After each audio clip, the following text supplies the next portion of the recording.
అందరికీ నమస్కారం. ప్రస్తుతం మనతో పాటు ఉన్నారు ప్రముఖ జ్యోతిష్య పండితులు బ్రహ్మశ్రీ నందిబట్ల శ్రీహరి శర్మ గురువు గారు. నమస్కారం గురువు గారు. వాగర్థావివ సంపృక్తౌ వాగర్థ ప్రతిపత్తయే జగతః పితరౌ వందే పార్వతీ పరమేశ్వరౌ. ఆదిత్యాయ చ సోమాయ మంగళాయ బుధాయ చ గురు శుక్ర శనిభ్యశ్చ రాహవే కేతవే నమః. శృంగేరి జగద్గురు పీఠాధిపతులకి, కంచి పీఠాధిపతులకి నమస్కారములు తెలియజేసుకుంటూ కార్యక్రమాన్ని ప్రారంభిద్దాం. గురుగారు, శ్రావణ మాసంలో ప్రతి రోజుకి ఒక ప్రత్యేకత ఉంటుంది కదండి. మరి అలానే శ్రావణ అమావాస్యనే పోలాల అమావాస్యగా అని కూడా పిలుస్తూ ఉంటారు. ముఖ్యంగా ఈ పోలాల అమావాస్య పూజ వ్రతం లాంటిది చేస్తూ ఉంటారు కదా. అసలు ఏ విధంగా చేస్తారు, ఎవరు చేస్తారు, ఎలాంటి ఫలితాలు ఉంటాయి అన్న విషయాలు తెలుసుకోవాలనుకుంటున్నామండి. తప్పకుండానమ్మా.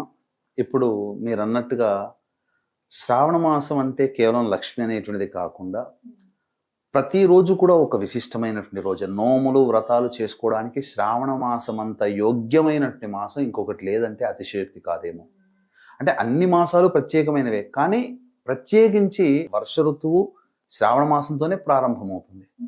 కాబట్టి నిండైనటువంటి, ఎందుకంటే నాగరికతకి జలము ప్రధానం కాబట్టి ఈ జలము వర్షించేటువంటి మాసములో ఈ శ్రావణ మాసం ఉండడం, అది ప్రతిరోజు కూడా ఒక వ్రతము నోము లాంటిది. అట్లాంటిది ఈ శ్రావణ మాసంలో మంగళగౌరి వ్రతాలు, శ్రావణ వైభవలక్ష్మి వ్రతాలు, వరలక్ష్మి వ్రతాలు, శ్రావణ శనివారాలు, శ్రావణ సోమవారాలు, శ్రావణ గురువారాలు, శ్రావణ శుక్రవారాలు, ఇక ప్రతిరోజు ఒకటి పెట్టుకుంటూ చక్కగా ఆనందంగా జీవించు పుణ్యాన్ని సంపాదించుకునే రోజులుగా ఉంది.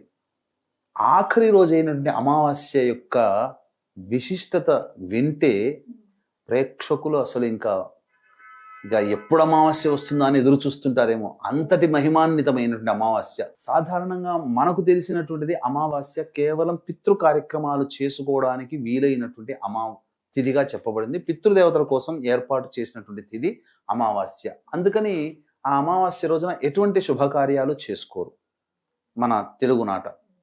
కానీ తమిళియన్స్ అమావాస్య వస్తే పండుగ చేసుకుంటారు. అలా సరే, ఏ రోజు ఏ తిథైనా గొప్పదే. కానీ ఈ శ్రావణ మాసం అమావాస్యని పోలాల అమావాస్య అంటారు. ఈ పోలాల అమావాస్యకి సంబంధించి చూసుకుంటే ముఖ్యంగా సంతానం యొక్క ఆయురారోగ్యాలని, అపమృత్యు భయ దోషాలని తొలగించే రోజుగా చెప్పబడి ఉంది. సంవత్సరంలో ఈ ఒక్క రోజు మాత్రమే. దీనికి సంబంధించినటువంటి గాథ కూడా ఉంది. పూర్వము ఒకానొక పుణ్య దంపతులకి 7 కుమారులు. ఆ 7 కుమారుల్లో చక్కగా పెంచి పెద్ద చేశారు. మంచి అమ్మాయిలనిచ్చి వివాహం చేశారు. 7 ఇళ్లలో నివసిస్తూ వేరువేరుగా ఉన్న ఒకే ఊరిలో ఉండడం వల్ల కలిసికట్టుగా ఉంటూ ఆనందంగా జీవిస్తున్నారు. తర్వాత ఒక చక్కటి యోగ్యమైనటువంటి విషయాన్ని తెలుసుకున్నారు.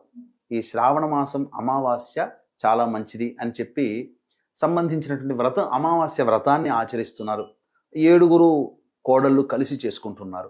అయితే ఆ మొదలుపెట్టినటువంటి దారభ్యత, ఈ సంబంధించినటువంటి 7వ కోడలి యొక్క చేసుకుందాం అనుకునే రోజు 7వ కోడలి యొక్క సంతానం మరణించడం, అనివార్య కారణం వల్ల అది ఆ సంవత్సరం చేసుకోలేకపోవడం.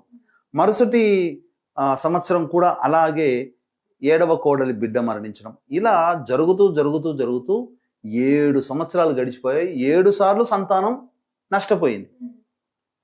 తర్వాత అప్పటికే ఊళ్ళో వాళ్ళు తోటి కోడలు సూటిపోటి మాటలు, నీ వల్ల మేము వ్రతం చేసుకోలేకపోయాం, నీ వల్ల మేము వ్రతం చేసుకోలేకపోయాం అని చెప్పి సూటిపోటి మాటలు అంటూ ఉన్నారు. ఇక ఆ యొక్క మాటల్ని భరించలేక 8వ సారైనా కానీ నా సంతానం నిలవాలని దైవానికి మొక్కుకుంది. కానీ కరుణించల. తాను ఒకటి తెలిస్తే దైవం ఒకటి తెలిసినట్టుగా 8వ సారి కూడా ఆ 7వ కోడలి యొక్క కుమార్తె మరణించింది.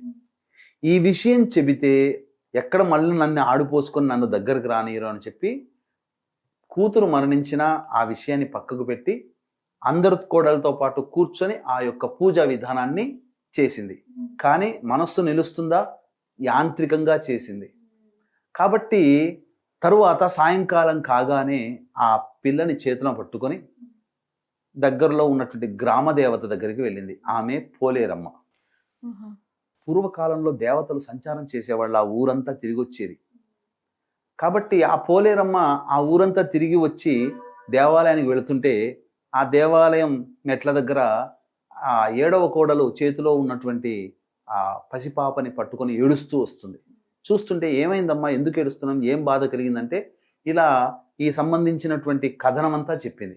చెప్పిన తర్వాత ఇదిగో నీకు ఈ యొక్క అమృత అక్షితలు ఇస్తున్నాను, నువ్వు పేరు పెట్టి పిలిచి నీ యొక్క సంతానం పాతి పెట్టిన చోట, ఎందుకంటే చిన్నపిల్లల్ని పాతి పెడతారు, కరణం చేయరు, పాతి పెట్టిన చోట వెళ్ళి నువ్వు అక్షితలు వెయ్యి, పేరు పెట్టి పిలువు, నీకు మళ్ళీ సంతాన యోగం కలుగుతుందనంటే, అంతకు ముందు 7 సంవత్సరాలు కదా, 7 సంవత్సరాల్లో 7 పిల్లలు పోయారు కదా, ఈ అమ్మాయి కూడా పోయింది కదా. అలా పాతి పెట్టినటువంటి చోటకి వెళ్ళి వాళ్ళ పేర్లు పెట్టి అక్షితలు వేయగానే ఆ 7 కుమారులు సంతానం కూడా లేచి వచ్చారు, బ్రతికారు. ఈ 8వ కూతురు సంతానం కూడా కూతురు కూడా బ్రతికింది. ఈ నోట ఆ నోట ఈ విషయం అంతా ఊరంతా పాకిన తర్వాత అప్పటి నుంచి ఈ శ్రావణ మాస అమావాస్య రోజున విశేషంగా కడుపున పుట్టిన సంతానం యొక్క ఆయురారోగ్యాలు, అపమృత్యు భయ దోషాలు తొలగిపోవడం కోసం ఈ యొక్క అమావాస్య వ్రతాన్ని ఆచరిస్తున్నారు. అయితే ఈ వ్రతాన్ని ఎలా ఆచరించాలంటారు గురుగారు? ఈ యొక్క వ్రతాన్ని ఆచరించే విధానం చాలా సులువైందమ్మా, ఏం పెద్దగా కష్టపడాల్సినటువంటి అవసరం లేదు. అయితే వీక్షించేటువంటి ప్రేక్షకులు గమనించాల్సినటువంటిది, ఈ యొక్క పోలాల అమావాస్య సందర్భంగా మన పీఠమాధ్వర్యంలో, ఎందుకంటే శనివారము మరియు అమావాస్య కలిసినటువంటి దీన్ని మౌని అమావాస్య అని అంటారు. పైగా మఖా నక్షత్రముతో కూడుకున్నటువంటి అమావాస్య వచ్చింది కాబట్టి ఈ అమావాస్య సందర్భంగా మన పీఠమాధ్వర్యంలో సర్వదోష నివారణ పూజలు, హోమాలు అనేటువంటివి ఆ 23వ తారీఖు రోజున జరిపించడం జరుగుతుంది. అవకాశం ఉన్నటువంటి వాళ్ళు విశేషముగా ఈ కార్యక్రమంలో మీ గోత్రనామాలు నమోదు చేసుకోవచ్చు.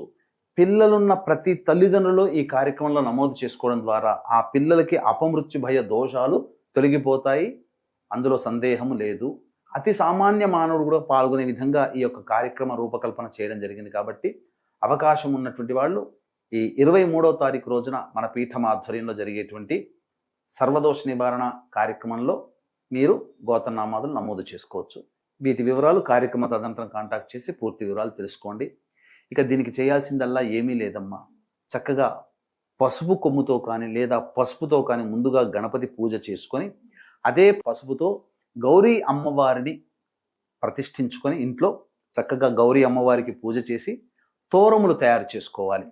ఎంతమంది సంతానం ఉంటే అంతమంది తోరములు, ఒకటి పోలేరమ్మవారికి తయారు చేసుకొని ఆ తోరము పూజ చేసి గౌరీ సహస్రనామము కానీ గౌరీ అష్టోత్తరము కానీ చదివిన తరువాత అప్పుడు ఆ ఒక్క తోరణాన్ని తీసుకొని పోలేరమ్మకి, అంటే గ్రామ పొలివేరులో ఉండే దేవత ప్రతి గ్రామంలో పోలేరమ్మ ఉంటుందమ్మ, కాబట్టి ఆ గ్రామ దేవతకి ఆ తోరమును సమర్పించాలి.